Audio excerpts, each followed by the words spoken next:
আসসালামু আলাইকুম সুপ্রিয় দর্শক, আশা করি সবাই ভালো আছেন। রেসিপিস বাই নাবিল মামাম চ্যানেলে আপনাদের সবাইকে জানাই আরও একবার স্বাগতম। আজকে আমি আপনাদের সঙ্গে শেয়ার করব কনডেন্স মিল্কের ক্যারামেল পুডিং রেসিপি। পুডিং হচ্ছে সবচেয়ে সহজ আর সবচেয়ে মজাদার একটি ডেজার্ট। কনডেন্স মিল্ক দিয়ে পুডিং তৈরি করার কারণে এর স্বাদ বেড়ে গিয়ে হয়েছে দ্বিগুণ। যে কোনো পুডিংয়ের থেকে এর স্বাদ কিন্তু অনেকটাই আলাদা। আশা করি আমার আজকের এই রেসিপিটি আপনাদের কাছে ভালো লাগবে।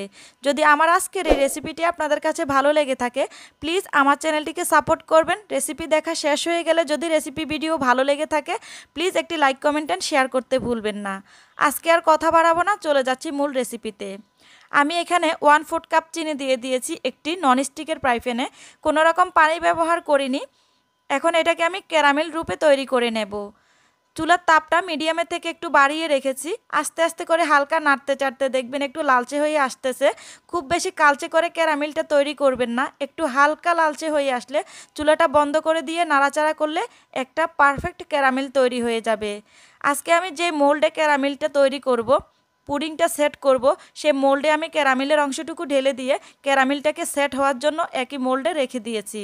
এই মোল্ডটাকে এখন আমি একটা সাইড করে রেখে দিয়ে চলে যাব মেন উপকরণগুলো তৈরি করার জন্য। এখানে আমি কনডেন্স মিল্ক নিয়েছি। আমি এখান থেকে 1/2 কাপ পরিমাণ ব্যবহার করব। আর নিয়েছি আমি 3টি ডিম, একটি বাটি। একটি বাটিতে এখন 3টি ডিম আমি ভেঙে নেব। আমি এখানে 3টি ডিম দিয়ে তৈরি করতেছি, তার মানে এই নয় আপনাদেরকেও 3টি ডিম দিতে হবে। আপনারা কম বেশি করে ছোট বড় সাইজের যে কোনো ধরনের পুডিং তৈরি করার জন্য নিজেদের পছন্দ অনুযায়ী, প্রয়োজন অনুযায়ী ডিম, দুধ, কনডেন্স মিল্ক অ্যাড করতে পারবেন। সবগুলো ডিম নেওয়ার পর আমি খুব ভালোভাবে 2 মিনিটের মতো ডিমগুলোকে ফেটিয়ে নিচ্ছি, যেন কোনো রকম কোনো লাম্পস না থাকে। খুব ভালোভাবে একটু সময় নিয়ে ডিমগুলোকে ফেটিয়ে নিতে হবে। আমি একটা হ্যান্ড উইচের সাহায্যে ডিমগুলোকে ফেটিয়ে নিচ্ছি।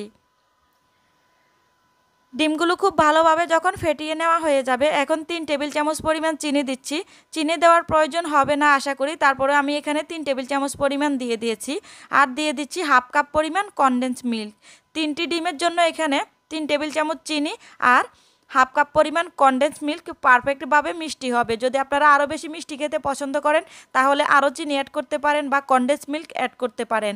যদি মনে করেন না মিষ্টির পরিমাণটা কমিয়ে দিবেন, তাহলে কিন্তু আপনারা এখানে চাইলে পুরোটাই কনডেন্স মিল্ক দিয়ে তৈরি করতে পারেন।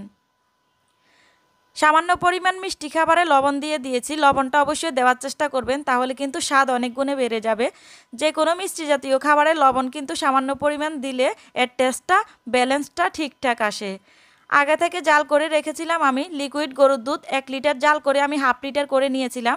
সে 500 ml মতো লিকুইড গরুর দুধ এখানে দিয়ে দিয়েছি। ভ্যানিলা এসেন্স দিয়েছি 1/2 চা চামচ পরিমাণ। এখন সবগুলো উপকরণ কিন্তু আমি একসঙ্গে প্রায় 10 মিনিটের মতো মিশিয়ে নিয়েছি। খুব ভালোভাবে একটু নেড়েচেড়ে কাজটা করতে হবে। খুব সুন্দরভাবে একটু সময় নিয়ে যেন সবগুলো উপকরণ একসঙ্গে ভালোভাবে মিশানো হয়। 10 মিনিট ধরে মিশিয়ে নেওয়ার পর আমি এখন যে মোল্ডে পুডিংটা সেট করব, সেই মোল্ডে ক্যারামেলটা খুব সুন্দরভাবে সেট হয়ে গিয়েছে, আপনারা দেখে বুঝতে পারতেছেন। এখন আমি যে লিকুইডটা তৈরি করেছিলাম, সেই লিকুইডটা চেষ্টা করবেন একটা ছাঁকনি দিয়ে ছেঁকে দেওয়ার জন্য। তাহলে যদি ডিমের কোনো লাম্পস থাকে, দুধের কোনো শর্ট তৈরি হয়ে থাকে বা কোনো দানাযুক্ত কিছু থেকে থাকে, এগুলো কিন্তু খুব সহজেই ছেঁকে নিতে পারবেন। আর ছেঁকে নেওয়ার কারণে কিন্তু পুডিংটা অনেক বেশি সফট হবে, কোনো রকমের কোনো লাম্পস থাকবে না। এর স্বাদও কিন্তু অনেকটাই বেড়ে যায়, সৌন্দর্যও বেড়ে যায়। খুব ভালোভাবে আমি একটা ছাঁকনির সাহায্যে ছেঁকে নিয়ে সবটুকু লিকুইড আমি মোল্ডে দিয়ে দিয়েছি। এখন আমি ঢাকনা দিয়ে এটাকে ঢেকে দেব।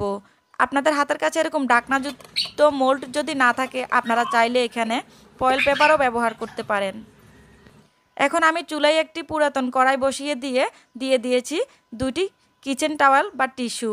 এই টিস্যুগুলো দেওয়ার কারণে পানিটা যখন বলক আসবে, তখন এটা আর বাটির উপরে উঠবে না। যতটা পরিমাণে আগুনের তাপ বাড়িয়ে দেন না কেন, চেষ্টা করবেন মাঝামাঝি আঁচে রাখার জন্য।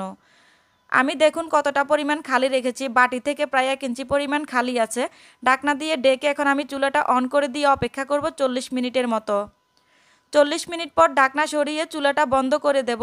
গরম থাকা অবস্থায় কোনোভাবে হাত দিয়ে বাটিটা ধরতে যাবেন না, তাহলে কিন্তু পুড়ে যাবে। এই পুডিংটা সেট করার জন্য আপনারা যে কোনো ওভেন প্রুফ কাচের বাটিও নিতে পারেন।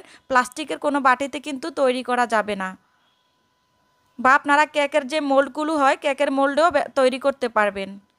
দেখুন আমি ঠান্ডা হওয়ার পর এটাকে দেখিয়ে দিচ্ছি। ঢাকনা সরিয়ে আমি একটা টুথপিকের সাহায্যে কিন্তু চেক করে নিয়েছি। টুথপিকটা যদি ক্লিন আসে তাহলে বুঝে নেবেন পারফেক্টভাবে হয়ে গেছে। আর টুথপিকে যদি লেগে থাকে তাহলে বুঝতে হবে আরও 5-10 মিনিট রাখার জন্য চুলার উপরে অপেক্ষা করতে হবে। এখন আমি পুডিংটাকে ডিমোল্ড করে নেব। আমি একটি প্লেটে পুডিংটাকে ডিমোল্ড করে নিয়েছি। আপনারা দেখে বুঝতে পারতেছেন কতটা আকর্ষণীয়, কতটা লোভনীয় হয়েছে। পারফেক্ট একটা ক্যারামেল পুডিং তৈরি হয়েছে। কনডেন্স মিল্ক দেওয়ার কারণে কিন্তু এর স্বাদ সত্যিই অনেক গুণে বেড়ে গিয়েছে। একবার বাসা ট্রাই করার অনুরোধ রইল। আজকে আর বেশি কথা বাড়াবো না, এখনই বিদায় নিয়ে নেব আপনাদের কাছ থেকে। যদি আমার রেসিপিটি আপনাদের কাছে ভালো লেগে থাকে প্লিজ একটি লাইক, কমেন্ট অ্যান্ড শেয়ার করতে ভুলবেন না। বেশি বেশি করে আমার চ্যানেলটিকে সাপোর্ট করে দেবেন। যে কোনো গায়ে হলুদের অনুষ্ঠানে, নিজেদের বাসায় জন্মদিনের অনুষ্ঠানে বা বিবাহ বার্ষিকীতে, বাচ্চাদের জন্মদিনে এরকম একটা সারপ্রাইজ তো দিতেই পারেন। খুব বেশি দাম দিয়ে বাহির থেকে কেক কিনে না নিয়ে এসে এরকম একটা পুডিং তৈরি করে নিজেরা কিন্তু ছোট্ট একটা অনুষ্ঠান পালন করে নিতে পারেন। আশা করি আপনাদের কাছে আমার আজকের এই রেসিপিটি ভালো লেগেছে। আবারও বলছি, রেসিপি ভালো লাগলে প্লিজ আমার চ্যানেলটিকে সাপোর্ট করবেন। আমার কথায় কাজে রেসিপিতে ভুল ত্রুটি হয়ে থাকলে প্লিজ ক্ষমা সুন্দর দৃষ্টিতে দেখবেন। যে যেখানে থাকবেন ভালো থাকবেন, সুস্থ থাকবেন, নিরাপদে থাকবেন। আশা করি আমার পাশেই থাকবেন। আমি এবং আমার পরিবারের সকলের জন্য দোয়া করবেন। এই রেসিপিটি আপনাদের সকলকে অনুরোধ করব প্লিজ বাসায় একবার ট্রাই করে আপনাদের অভিজ্ঞতা, আপনাদের মতামত কমেন্ট বক্সে শেয়ার করবেন। যারা এ পর্যন্ত আমার ভিডিওটি দেখেছেন সবাইকে অসংখ্য ধন্যবাদ।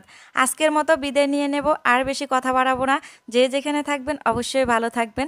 আল্লাহ হাফেজ, আসসালামু আলাইকুম। আপনাদের অভিজ্ঞতা, আপনাদের মতামত কমেন্ট বক্সে শেয়ার করতে পারেন। বাসায় একবার ট্রাই করতে পারেন, অনুরোধ রইল।